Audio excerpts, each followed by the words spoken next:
ગુજરાતની અંદર ભાજપાની સરકારમાં ભ્રષ્ટાચારમાં ગળાડૂબ ભાજપા સરકારના પાપે ગુજરાતની અંદર જાહેર બાંધકામોમાં સતત ગુણવત્તાની કમી અને એના કારણે અનેક વખત અકસ્માતો બન્યા અને એમાં માનવ જિંદગી હોમાઈ ગઈ.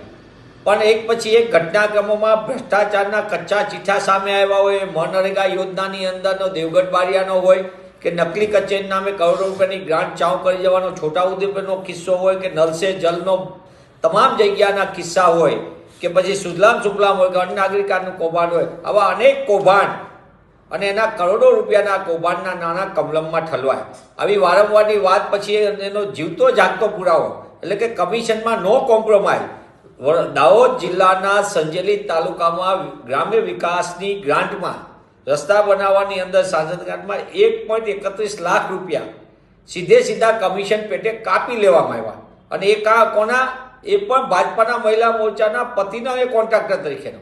એટલે આખી ઘટનાની અંદર કોઈ પણ પ્રકારનું સમાધાન નહીં. મોટા પાયે ભ્રષ્ટાચાર એટલે કે ભારતીય જનતા પાર્ટી નહીં પણ માફ કરજો ભારતીય કમિશન પાર્ટી હોય એ રીતે કરોડો રૂપિયા આ રીતે એકત્ર કરવામાં આવે છે અને તમામ વિકાસના કામોના નામે આ લૂંટનો કારોબાર લાંબા સમયથી ચાલે છે.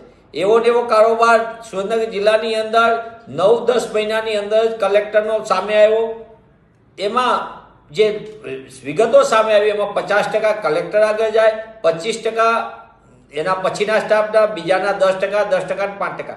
પણ આ ટકાવારીનો ખેલ અને એના પૈસા જે જગ્યાએ જાય સાહેબ એ માત્ર સુરેન્દ્રનગરનું કલેક્ટર કચેરીનું મોડેલ નથી પણ રાજ્યની મોટાભાગની કલેક્ટર કચેરીમાં લૂંટના કારોબાર અને ટકાવારીના ધંધા. એ પછી રોડ એન્ડ બિલ્ડિંગનો હોય કે પછી સિંચાઈ વિભાગનું કામ હોય કે નર્મદાનું કામ હોય કે અન્ય કામો હોય, તમામ જગ્યાએ કમિશન અને એના કારણે તમે જોતા હશો કે કલેક્ટર કચેરીથી લઈને એ કમિશન કમલમથી એ કૌભાંડના નાણાં એકત્ર થાય અને એના આધારે આ રાજ્યની તિજોરી ઉપર સામાન્ય માણસ લૂંટનો ભોગ બને એવું આપણે વારંવાર જોયું. અમદાવાદની અંદર પણ કોર્પોરેશનની અંદર જોતા હશો કે રાજકોટમાં જુઓ, સુરતમાં જુઓ કે વડોદરામાં જુઓ, વિકાસના કામોના નામે બારોબાર એ ટેન્ડરો, ચંદાદો, ધંધાલોના ખેલમાં પણ મોટા પાયે ભ્રષ્ટાચાર આપણી સામે આવ્યો.